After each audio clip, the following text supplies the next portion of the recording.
Bonjour à tous et bienvenue dans cette nouvelle vidéo avis/analyse de l'ultime épisode de Game of Thrones. Je tiens tout d'abord à vous dire que je tourne cette vidéo à chaud, il est actuellement 5h27 du matin, mais ça me tenait vraiment à cœur de marquer le coup en vous faisant un avis à chaud, histoire que vous ayez ma réaction directement. Bien sûr, je vais essayer de faire en sorte que ce soit quand même construit, faut pas déconner, mais je compte revenir sur l'épisode quelques jours après, donc peut-être dans 2-3 jours, avec un avis plus posé, plus réfléchi, mais en attendant, je voulais marquer le coup pour cet ultime épisode. Pour vous résumer globalement, j'ai adoré cet épisode, beaucoup de scènes ont bien marché sur moi, la photographie était exceptionnelle, j'avais envie de faire pause à chaque plan en fait, littéralement tellement c'était beau, mais bien sûr il y a un hic et vous vous en doutez, et pour moi ce hic c'est la fin, parce que je ne suis pas vraiment d'accord avec la fin, mais je vais essayer de vous détailler pourquoi, car je n'ai pas envie de vous dire que ça m'a déçu, de gueuler et ne pas vous dire pourquoi. Bien sûr je compte sur vous pour que l'espace commentaire reste quand même vivable, que c'est mon avis et que c'est ma manière de voir la série avec mon ressenti, mes sentiments, plein de choses, donc je vous fais confiance pour que ça reste vivable et je vous fais confiance pour me dire dans les commentaires de manière construite ce qui vous a plu ou vous a déplu. Et bien sûr, avant de commencer, n'oubliez pas que vous pouvez vous abonner et mettre un pouce bleu si la vidéo vous plaît, si le contenu en général vous plaît. Bien, passons tout de suite à l'épisode et on commence par une première scène où on voit justement Davos, Jon et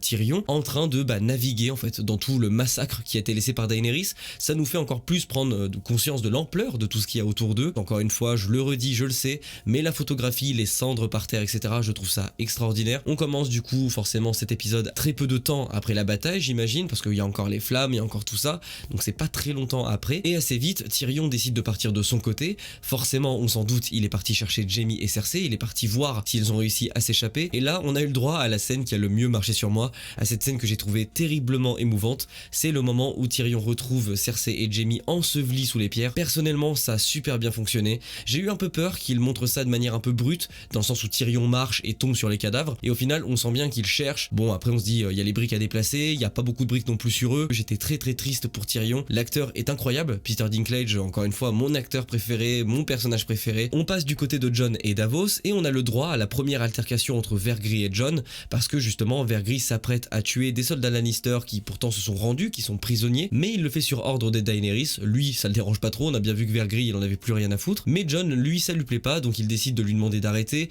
Il y a une scène un petit peu sous tension. Au final, Jon décide de partir pour parler à Daenerys, et on voit Vergris qui fait ce qu'il a à faire, hein, il bute les soldats Lannister. Personnellement, j'imaginais que c'était un foreshadowing pour un futur combat entre Vergris et Jon. Au final, pas du tout. C'est un petit peu une scène que je regrette parce que plus tard, quand Jon se fait arrêter, j'aurais bien aimé un combat entre les deux où on voit au moins l'arrestation de Jon. Mais au final, l'épisode a décidé de faire une ellipse et de nous dire qu'il était directement en prison. Un petit peu déçu, mais bon. Ensuite, nous suivons Jon qui traverse l'armée de Daenerys, encore une fois avec des plans magnifiques, avec les cendres, etc. Pour le coup, là, je vais vous demander de m'aider parce que je n'arrive toujours pas à savoir si c'est de la cendre ou de la neige. Encore une fois, comme je vous ai dit, je tourne cette vidéo à chaud, mais je sais pas, j'ai un doute, je me dis que c'est des retombées de cendres, mais d'un côté ça fait peut-être beaucoup de retombées de cendres. À vous de me dire dans les commentaires ce que vous pensez. Mais pour en revenir à tout ça, on voit Jon qui passe donc à travers l'armée de Daenerys avec des Dothraki fous furieux. Il monte les escaliers, fait face encore une fois à Vergris et à son regard accusateur, et il voit Daenerys arriver vers lui avec des ailes de dragon. Très beau plan pour bien nous montrer que maintenant c'est elle le dragon, là pour le coup ça peut pas être plus explicite. On a le droit au discours de Daenerys, et comme je le pressentais, comme on l'avait vu assez quand même venir, Daenerys est vraiment persuadée d'être une libératrice. On sent à travers son discours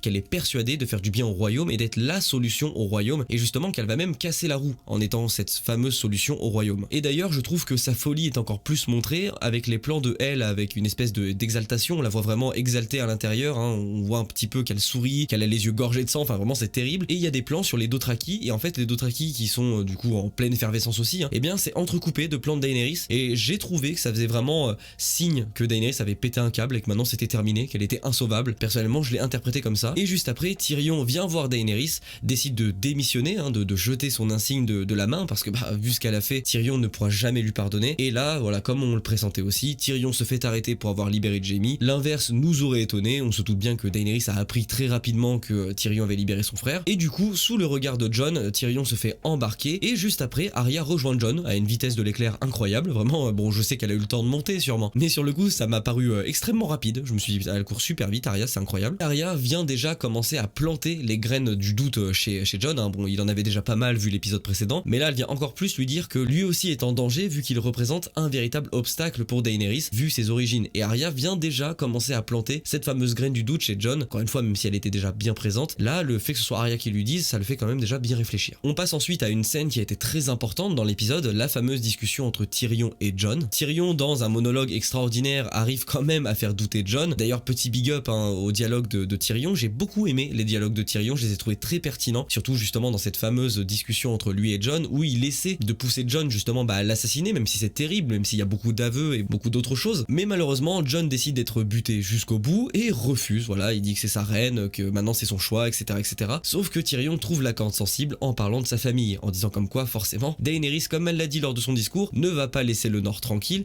et ça Jon, forcément ça le touche directement. Et d'ailleurs je profite de ça pour faire une petite parenthèse sur le personnage de Jon. Personnellement j'ai été convaincu par la prestation de Kit Harington, j'ai trouvé qu'on ressentait vraiment que Jon était tiraillé entre les deux, qu'il était vraiment rongé de l'intérieur et plein de doutes. J'aurais bien aimé encore une fois que la série s'y attarde peut-être un peu plus, ça vous le savez, vous connaissez mon point de vue, je trouve que 6 épisodes c'est beaucoup trop rapide et ça aurait été plaisant d'être encore plus dans son état à lui, de le connaître encore plus comme ça, mais le fait qu'il reste fidèle à Dany et qu'il refuse d'entendre la vérité jusqu'au bout, au moins je me suis dit que les scénaristes avaient décidé d'aller jusqu'au bout de ça, que c'était pas une simple discussion avec Tyrion qui allait le faire changer d'avis, même si bon la corde sensible le fait vachement douter, mais au tout début quand je l'ai vu dire ça je me suis dit au moins il est chiant, mais il est chiant jusqu'au bout. Jon décide donc de monter jusqu'à la salle du trône pour retrouver Daenerys et décide d'essayer encore une fois, une dernière fois, de lui faire entendre raison. Malheureusement ça ne fonctionne pas, et d'ailleurs je tiens encore une fois à souligner les dialogues, j'ai bien aimé les dialogues de Daenerys, enfin le dialogue entre Daenerys et Jon pardon, où justement Daenerys,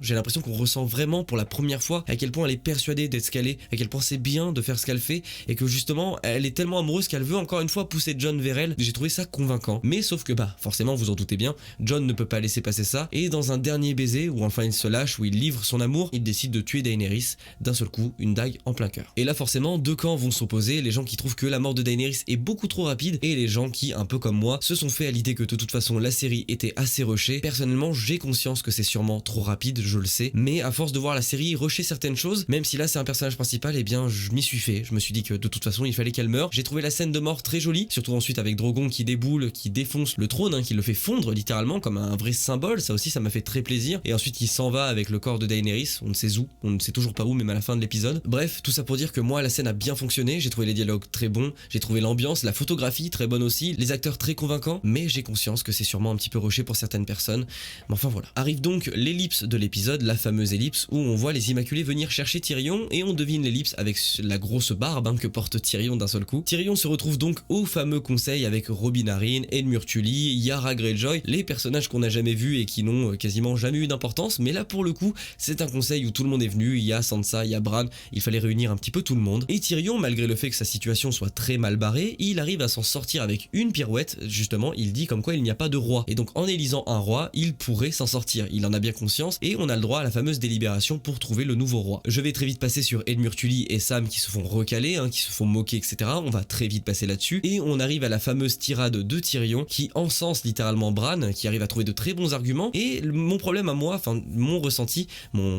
très mauvais ne vient pas du fait que Tyrion ait défendu Bran. Je trouve que son monologue est très pertinent, que justement il a raison, que les histoires ont toujours fait partie de Game of Thrones, et que même nous en fait, on est réunis autour de Game of Thrones parce que c'est une histoire. Et d'ailleurs à plein de moments dans la série, on sait que les légendes font partie du monde, que parfois même des histoires réunissent des gens, des maisons, créent plein de choses, et c'est vraiment quelque chose qui a toujours fait partie de Game of Thrones. Le seul truc qui m'a gêné, c'est que Bran accepte. Je vais vous expliquer très rapidement pourquoi, et je vais vous donner mon avis et une version différente, et encore une fois je compte sur vous pour me dire ce que vous en pensez dans les commentaires. Personnellement l'idée de voir Bran sur le trône me dérange pas vraiment, encore une fois comme je vous ai dit, la tirade de Tyrion le met plutôt en valeur, et je l'ai mis dans mes notes, c'est vrai qu'il est assez convaincant. Maintenant mon seul problème c'est que Bran accepte le pouvoir. Bran a toujours joué sur le côté qu'il était autre, qu'il était vraiment pas une autre personne mais autre chose, qu'il était pas parmi les humains, qu'il ne vivait pas comme eux, qu'il ne ressentait rien, et en fait justement c'est ce qui faisait son pouvoir, sa prestance, c'est que non seulement il ne ressent rien, mais il est toute l'histoire de tout ce qui s'est passé, et donc par le fait de ne rien ressentir et d'être autre chose comme il le dit lui-même, j'ai trouvé ça un petit peu bizarre qu'il accepte le pouvoir. Bien sûr j'ai conscience que le personnage a des qualités pour gouverner,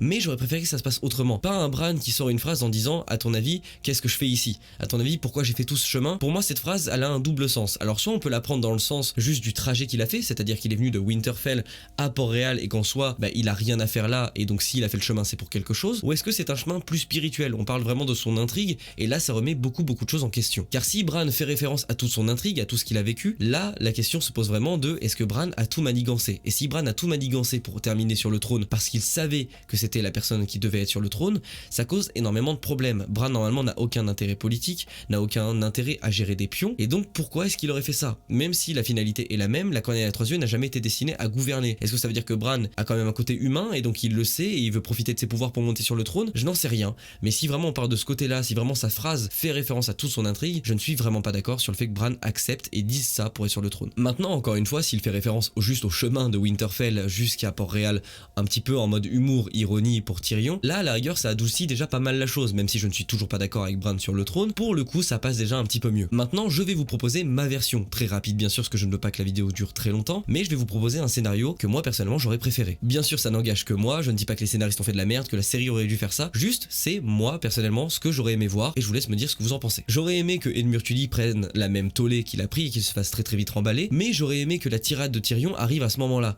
qu'il essaie de mettre Bran sur le trône, que là ça ne passe pas, que Bran lui dise que non, que c'est la corneille à trois yeux, qui n'a aucun intérêt à faire ça, peut-être conseiller ou autre chose, mais en tout cas pas gouverner. Et c'est à ce moment-là que j'aurais bien vu Sam se lever, proposer ce qu'il a dit, donc c'est-à-dire que tous les royaumes sont indépendants, et pourquoi pas là aussi Sansa défendre la version de Sam, étant donné qu'elle veut que le Nord soit indépendant. Donc ça aurait déjà pu faire un poids dans la balance si Sansa était de son côté. Tyrion aurait pu aussi réaliser que c'était peut-être une bonne idée, et à ce moment-là, pourquoi pas faire ce fameux conseil qu'on voit en fin d'épisode, mais avec des gouverneurs, avec des rois, justement, pour discuter de l'avenir du royaume. Ce qui nous donnerait un conseil avec justement Bronn, avec Sam à la rigueur comme maître, hein, comme on le sait, à la fin il est à la citadelle, comme Tyrion qui pourquoi pas serait à la tête de Port-Réal, même si bien sûr ça diviserait les gens, mais pourquoi pas, juste j'imagine, mais en gros un conseil avec tout le monde. La version de Sam aurait été la bonne, et ça j'aurais vraiment préféré. Alors je ne vous dis pas que c'est la meilleure façon, que c'est le meilleur scénario, rien du tout, c'est juste ma version que je vous propose. On pourra en discuter bien sûr beaucoup plus en live, parce que je suis en live ce soir d'ailleurs à 20 h, petite auto-promo, mais c'est moi la version que j'aurais préféré voir. Je ne suis pas vraiment d'accord avec Bran sur le trône, même si Bran je peux trouver des arguments, et si le monologue de Tyrion fonctionne très bien aussi, je l'admets, je sais pas, j'ai l'impression que ça ne colle pas, et j'ai l'impression qu'on a tellement pas vu Bran, qu'on a tellement décidé de l'évincer, même pour son arc narratif qui pour le coup était le roi de la nuit, et bien je ne peux pas du coup m'empêcher de me dire que ça me fait chier de voir Bran sur le trône. Voilà, c'est mon ressenti, vous l'avez, et des fois c'est juste des ressentis plus qu'autre chose. Et pour terminer l'épisode, on va quand même aller assez rapidement. On voit du coup que Jon est exilé au mur, et c'est Tyrion qui lui dit,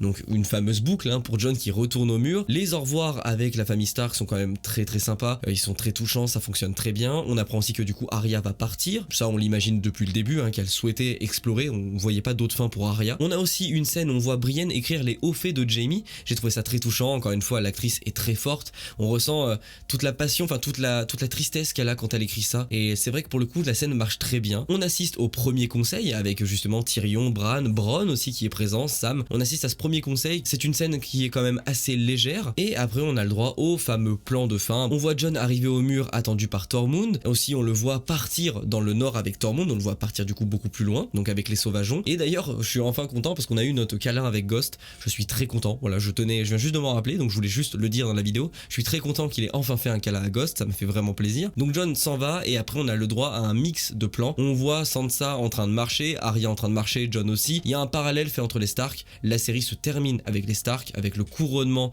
de Sansa, avec le fait que Arya ait son navire et que Jon parte du coup dans le nord, plus loin que le mur, bien plus loin que le mur, avec Tormund, avec les sauvageons et avec Ghost, son fameux loup. Et donc voilà, la série se termine là-dessus. Pour conclure, comme je vous l'ai dit, c'est un avis à chaud. J'essaie d'être le plus constructif possible et de vous dire vraiment ce que j'ai ressenti, et je voulais marquer le coup en faisant une vidéo à chaud. Vous êtes libre de me donner votre avis en commentaire, tout ce que je vous demande c'est que ce ne soit pas la guerre dans les commentaires et que je puisse vous lire encore une fois avec plaisir. Et comme aussi annoncé en début de vidéo, je compte revenir sur cet épisode à froid quelques jours plus tard pour avoir un regard peut-être plus posé, plus critique sur cet épisode. Mais en attendant, je vous invite à me rejoindre ce lundi soir à 20 h pour qu'on puisse discuter de notre ressenti sur l'épisode, de votre ressenti sur l'épisode, parce que pour le coup là vous avez le mien, donc on discutera beaucoup plus du vôtre. Et bien sûr je ferai aussi une vidéo pour revenir entièrement sur la saison, j'ai plein de choses de prévues, mais voilà, d'abord les lives, chaque chose en son temps. J'espère que cette vidéo vous a plu, n'hésitez pas, vous pouvez toujours vous abonner, mettre un pouce bleu, il y a aussi YouTube dans la description si vous voulez regarder une petite pub. J'espère que cette petite vidéo à chaud, encore une fois, vous aura plu. C'était Sam, et prenez soin de vous.